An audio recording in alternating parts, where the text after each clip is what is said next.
Today on CCX News, where's the snow? How a lack of snowfall is impacting businesses that depend on it. For some, snow means money, and the lack of the white stuff can impact a business's bottom line. Sarah Allen explains how an Osseo snowmobile dealer is weathering these economic conditions.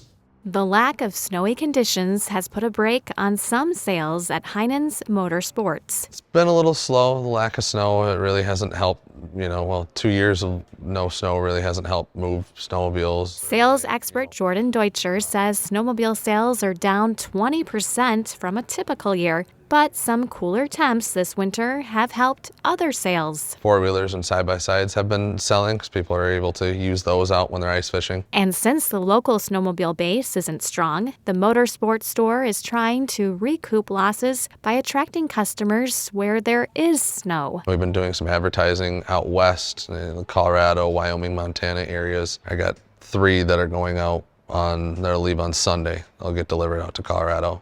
Monday or Tuesday. Where we stand right now in New Hope, you can see there's not a lot of snow, but as we know in Minnesota, winters can last a long time, so there's still hope for winter enthusiasts. Normally here about 54 inches in northwest suburbs. Steve Reckers is a local weather expert. He's been keeping a close eye on snow totals. We're 19 inches below normal. 33 inches of snow should have fallen by now. We've received only 12 inches, but Reckers says there's still time to turn things around. Almost half of our normal snowfall comes in February, March, and April. So we could catch up in a hurry. It's a ray of hope for businesses that get a lift from falling snow. Snow's coming. I feel it. In Osseo, Sarah Allen, CCX News. And if it feels like it has been a long time without a lot of snow, that's because you have to go back 2 years to 2023 when Minnesota experienced its 3rd snowiest winter on record. The president of a Brooklyn Center food bank must pay back charity funds after the Attorney General's office determined he used donations for personal use. Edmund O'Cansey founded West African Family Community Services. The Minnesota Attorney General's office determined that O'Cansey misused about $42,000 worth of funds over a period of 8 years. Investigators found that he used the money for personal use, including shopping and car expenses. In a settlement agreement announced this week, Attorney General Keith Ellison ordered O'Cansey to pay back all the funds. O'Cansey is also barred from running nonprofits in Minnesota. A volunteer with a nonprofit initially reported the wrongdoing, leading to the investigation. The American Legion Post in Golden Valley will have a new home after a real estate deal with Breck School. The Chesterbird American Legion is moving to the former Red Lobster location on Golden Valley Road. That move is expected to be done by September. Until then, the Legion will continue to operate in its current location. The Breck School will be expanding its campus onto the Legion site. School officials haven't said what they're planning to build there, but say it's part of their long-term strategic plan. The terms of this sale are confidential. The city of Brooklyn Center is also considering a real estate deal. If it moves forward, the city could buy the former Brown College site for redevelopment. City staff members are applying for a grant to help purchase the 15-acre site.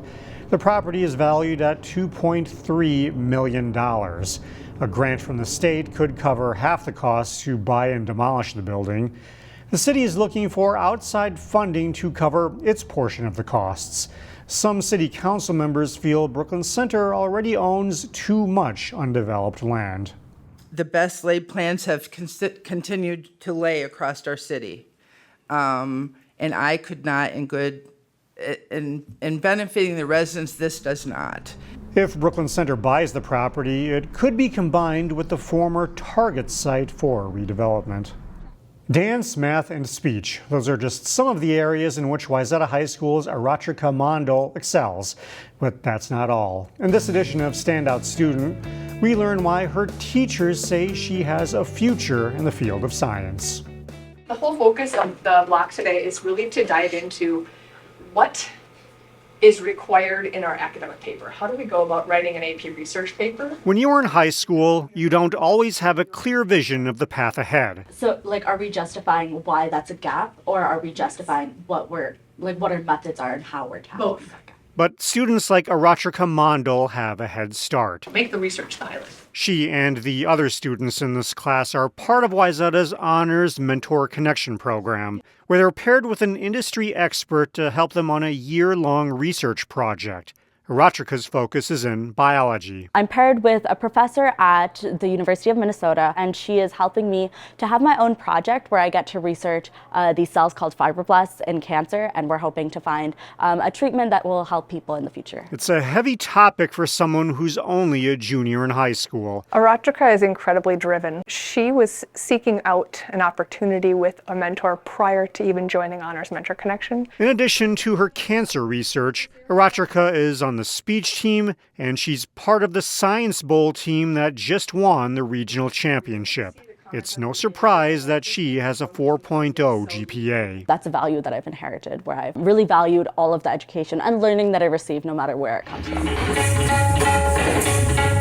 But academics isn't the only area where she excels. She's also spent the last 10 years doing Indian classical dance. It's called Kathak, and it's from North India. So I'm part of a professional troupe in the Twin Cities that tours. We have a show coming up in April that I'm excited for. Aaratrika is about as well-rounded a student as they come, and her teacher sees her going far. Whether she pursues research, goes into medicine, anything along those lines, I think that she is a leader, and she's going to be pretty successful. I can't wait to see what she does. Aaratrika will join her Science Bowl team this April at the national tournament in Washington, D.C. So far, she's undecided on a college, but she plans to focus on biology research.